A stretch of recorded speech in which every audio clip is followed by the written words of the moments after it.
Hunter, it's great to have you join us. Just how have you seen kind of the temperature change in Tuscaloosa just a little bit as we get ready for this week's game, maybe opposed to a week ago? Yeah, I'm looking forward to this one for sure. Basically, you mentioned temperature. I know it's gonna be a hot day, but it seems like the Crimson Tide they've kind of gotten a bit of a hot temper lately, based off what happened with Florida State, and then it kind of heated up with ULM, and now they're ready for Wisconsin. It's been a lot of physicality and intensity of practice. And we heard that as well in the preseason. Just what were your thoughts on this football team in the 4 weeks leading up to the Florida State game? And then how surprising was that result in Tallahassee? Yeah, I mean, so this is year two for me on the beat. I was also a student here, but I mean, I just didn't really understand how like there was so much hype around this team. Every player was like saying, "Oh, this team's so much different from last year." The coaches are saying, "Oh, this is different. The mentality is different. When players mess up, things are different than what it was last year." And then you score 17 points against Florida State, and you lose your first home opener or you lose your first season opener since 2001. So it was definitely a surprise for sure. And for you, when trying to kind of make sense of it for the fans, where'd you kind of go to in your coverage of that game? Yeah, so for that game, let's see if I can remember. I focus more on the defensive line. I spoke with Deontay Lawson after the game. So a few days before that, Tim Keenan was announced out because he had an ankle injury during practice and he had to get surgery.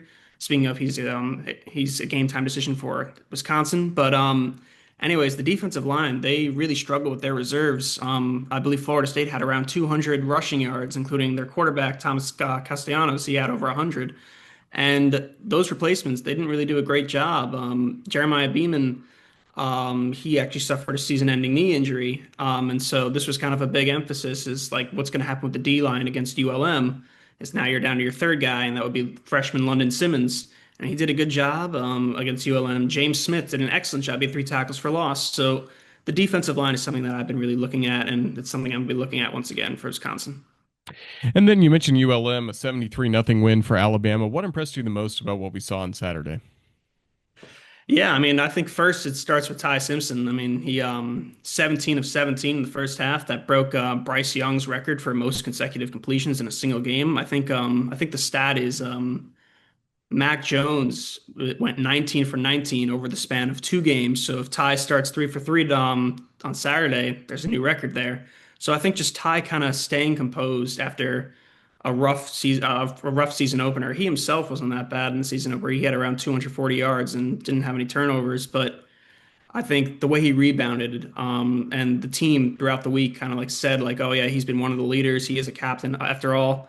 And I think just the way that he rebounded into ULM, I think that could translate against Wisconsin.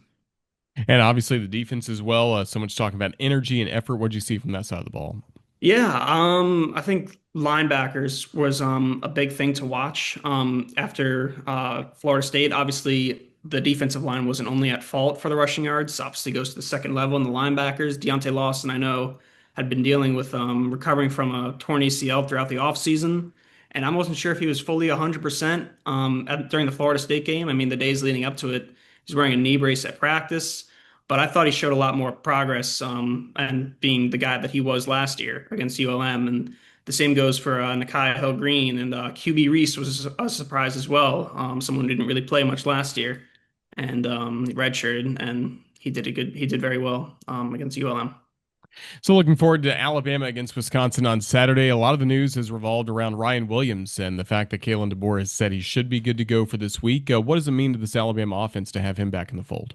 Yeah, so actually, I wrote a story yesterday on is this game Ryan Williams' time to shine? Because week one against Florida State, he obviously got a concussion in the fourth quarter, but leading up to that, he only had 30 receiving yards. And in the final, like several games of last season, he wasn't really a big factor either.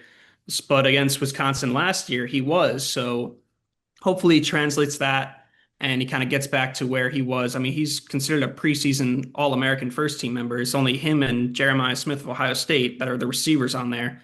So I mean, I think them having him back after a rough game against Florida State where he didn't do much, and then ULM where they used Jeremy Bernard and a bunch of other receivers, I think he will definitely add a really good element against Wisconsin. And that's just because of his electric abilities as a dynamic playmaker, and I'm looking forward to watching him really.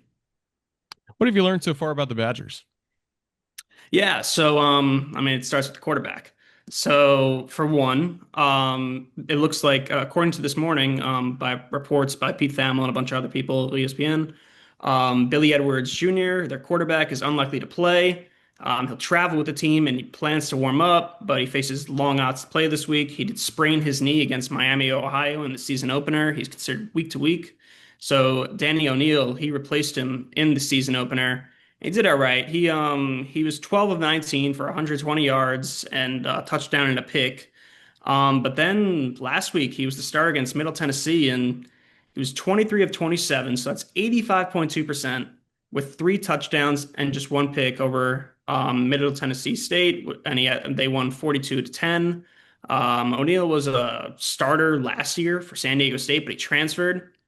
He had okay stats. He had over 2,000 yards, 63% completion percentage, 12 touchdowns and six picks. But San Diego State, they finished 3-9. But as of right now, he's technically 2-0 if you want to count him for being getting a win in week one. So he's definitely someone that I'm looking at. And if we're going to stay on offense here for, I guess, his pass catchers, I'm going to look at tight end Lance Mason. He had seven receptions for over 100 yards and a touchdown last week. I mean, something that's kind of been a struggle for Alabama that I've noticed not only this season but last year as well in some losses is when an opponent dumps it off to a tight end or someone for for a short gain that they expect to be short gain, things kind of go off the rails and it goes for a longer gain. And that's really something I'm gonna be watching this game is if Alabama could stop on these dump off passes. I mean, you got a quarterback that's not super experienced with this team, and you got a tight end who also transferred and he shined last week. So something I'm looking at for sure is just the tight end quarterback dilemma and can Alabama cut off the tight end before he breaks off for a big game? So it's week 3 of the football season, and really before Nate Oates arrived, we never talked about basketball this time of the year. But you, of course, cover Bama basketball for Bama Central, and there's just so much news that comes out every offseason. It seems like Nate Oates continues building these rosters that are contenders in the SEC year after year. Just what do you make of the offseason that he's had building this roster for this season?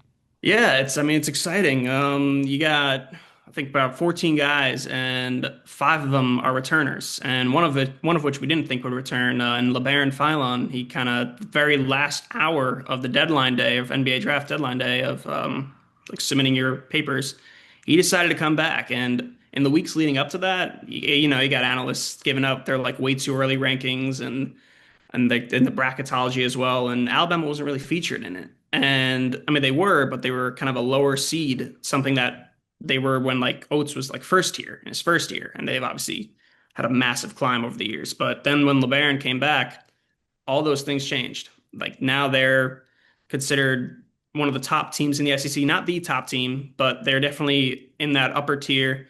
Same with like kind of those early March Madness brackets, and it makes sense. I mean, they got a good roster around them. Nate Oates has said that I remember I want to say it was like his golf tournament in the off season, early in the off season. I want to say around April or May. He said that he thinks that this is the best shooting team that he's ever had, and Oates obviously. I'm not going to say that he necessarily lives and dies by the three, but his teams definitely do a very fast pace and shoot a bunch of threes, but they also drive inside as well. And they have a couple guys like LeBaron Philon and Houston Millett is a big shooter, and Latrell Wright still being back. But in general, it seems like there's a lot of versatility here, and that's exciting to see for a NATO's team. And last year, you speaking of LeBaron Philon, you had a great deep dive getting to learn more about LeBaron Philon. What did you enjoy most learning in the process of reporting that story? Yeah, I mean, I knew right away that like this would do very well. I had never written like a big feature before, but just talking to LeBaron, and then I spoke with his mother. We spoke on the phone for a little over 30 minutes, gave amazing answers. And right then and there, I was like, this is gonna be awesome. But one thing I remember asking Oates. It's just about LeBaron's progress over like throughout the season. This was like in the middle of the season, obviously, it was right around SEC play starting.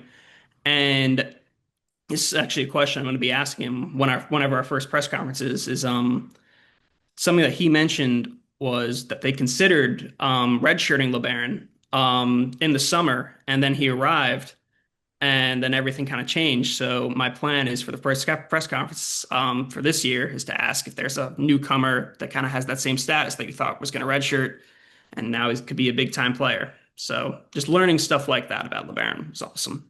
That's certainly good. Yeah, fans can check it out still at the top of your Twitter profile right now. Well, Hunter, appreciate all the time you've given us here on the Crimson Tide Sports Network. We look forward to seeing your coverage, not just on Saturday, but all throughout the season. Just thank you again for your time. Appreciate it. Thank you.